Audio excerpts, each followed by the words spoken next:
It does not matter whether you are just getting started or already in good level. You might have found yourself in a position where you're just in a 1v3 situation, all out of a sudden panicking, just don't know what to do and throwing the game away. Well, let's just talk about this on this guide, how to win the Kolovanov situation and get to your best games ever. Welcome back to another video, guys. This is Nino, or formerly known as Untitled, and I'm just going to show you how to win the impossible games today. Let's get started.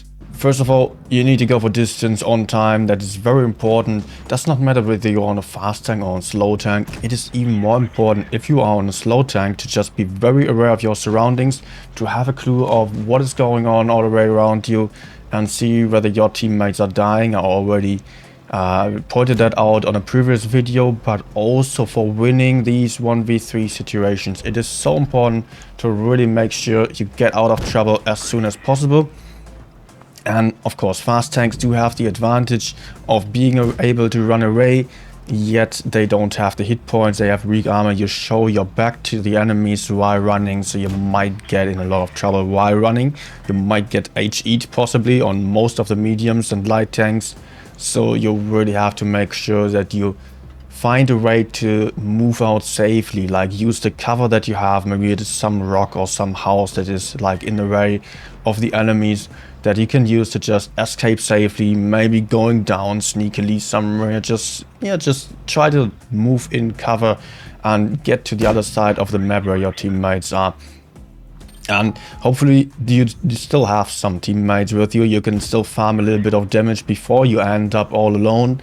But especially then, if you are completely alone, you might just want to have some position that is very far away, so that the fastest enemies will approach you first. But even on a slow heavy tank that is not able to just completely run away, you can still try to get to a good position that is right behind your current position. Like mostly you are in a position that is allowing you to fight safely by going hull down, but you want to be able to get to the next hull down position that is right behind you. If you notice like the enemies are approaching you, you want to be able to just get back and just by reversing, making sure that you do not face all of the enemies at once. Some of them will be faster than others, and you can use that to your advantage, that the enemies are mostly uncoordinated, unlike it wouldn't be the case in a clan war or tournament scenario, for example. So let's talk about like the positioning here. Like you want to get into good positions, you want to be able to find some hull down position or even side scraping if your tank is capable of that.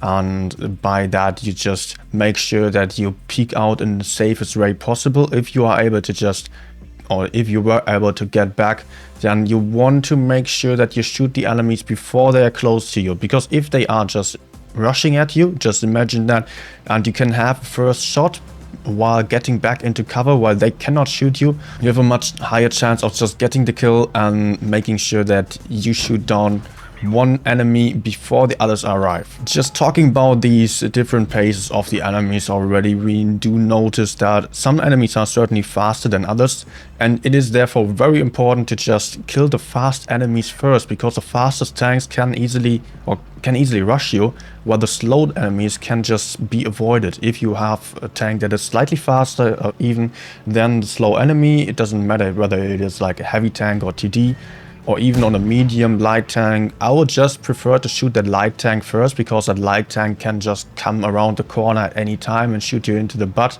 and you would like to avoid that, that's for sure. So you'll make sure that you shoot the light tank first. Also, the light tank does just not have the amount of hit points that other enemies have. So by shooting the light tank, your alpha damage is just relative to the hit points much higher than if you shot like an E100, for example, that has 3k hit points almost, and if you shoot it with 300 damage, it's just, yeah, the relation is a lot different than shooting a Sheridan that has only 1.8k hit points in total. You're able to kill that Sheridan a lot faster, and that Sheridan might be a lot more dangerous to you, and you can then just fight the slow tanks in the end. Also, gotta keep in mind, like TDs, they are non-turreted.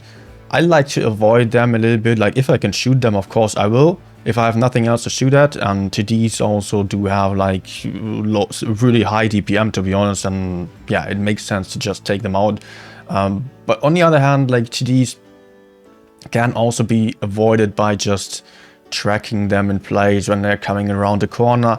You can also circle them in a medium tank, and therefore it is quite easy to 1v1 a TD in the end. Also, like a slow heavy tank like a mouse, for example, that is first of all hard to penetrate in the first place and really not that dangerous when it comes to the DPM and in general damage output, then you can just avoid this tank and just keep it for the end. Like after you've killed all the fast and weak enemies that also have a lot of DPM, like it is really important to take out the high damage output tanks first, the clippers, like Clippers DPM tanks, especially the Clippers I would like to mention here, and yeah, really put some emphasis on these tanks that can just peek out right behind you and just put out like 3 shots in total without taking too much damage in return. If you can shoot them down to a 1 shot at least before they get close to you, you can make sure that once they get to you, you can take them out. But if they have enough hit points, Clippers are very dangerous to you, as they can just delete so many hit points of your tank in no time at all. Next up would be creative positioning. Like you want to make sure that you do not always stay in the same position and peek in the same way that you already did, because if you are just peeking out in the same position twice, enemies will know about this. They will just pre-aim you and they already look at you and they just wait for you to just peek out in the exact same place. They have perfectly aimed shots at you. So just be very creative and just run around the map and maybe peek from some very different angle that is very uncommon. Be creative on that. You really have free choice in the positions and can make maximum use of all the positions available. In the best case, you're hull down, you do have some bush maybe, you do definitely have some cover right next to you that allows you to just get covered, and as soon as you're spotted, that's super important for you. And also, like, you want to have a way to move back after you shot. You want to be able to just run away even further than that. That would be so important to you. Make sure you use your spotting mechanics. Like if you have a light tank, you can outspot most of the enemies and you can just change the positions. And that is our next point already, outsmarting the enemies, which is quite similar to just being creative on the positioning, which I just mentioned. But if you are like able to outsmart the enemies, it also means that you're just imagine you are getting unspotted after you run away, and you could just keep going, which would be the most obvious thing. The enemies will certainly know that you kept going into the same direction, but you can also just stop, and while you're unspotted, of course, as soon as you're unspotted after 10 seconds, you can just stop, turn around, get into the other direction.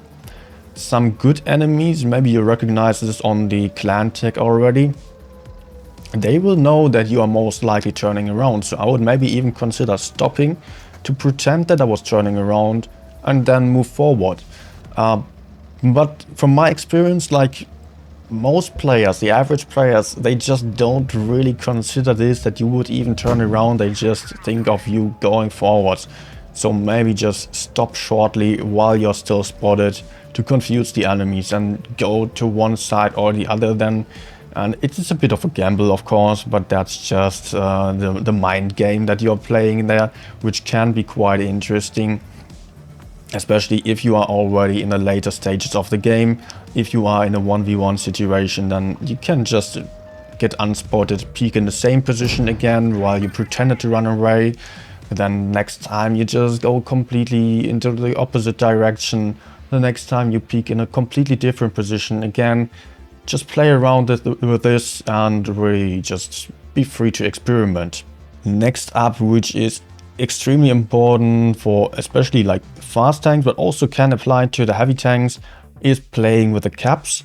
Usually I do not like playing for caps. I like getting the kills. I'm focused on the damage, not that much on the win rate. I would rather lose with a high damage than just win with a low damage, to be honest. Well, that's my taste. You can have some different goals on your account. It depends on yours.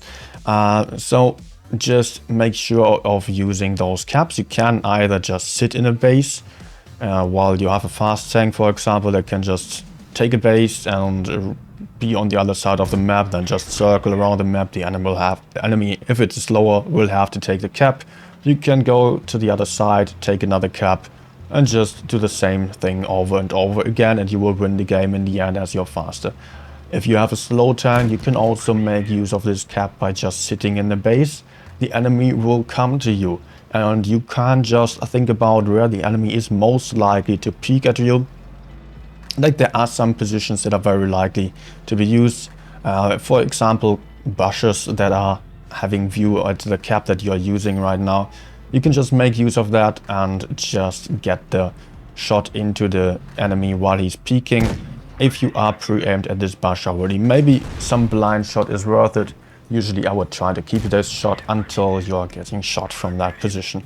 Apart from that, like, if you are on a fast tank on the other hand, you know, like, the enemy is most likely going for some bases. Like, they cannot just chase you for the entire battle, as they probably notice at some point they are too slow for this. So I would just consider going for pre-aiming the caps early on. Like, if you know they are going for the base, if it is an encounter base, it's the most obvious.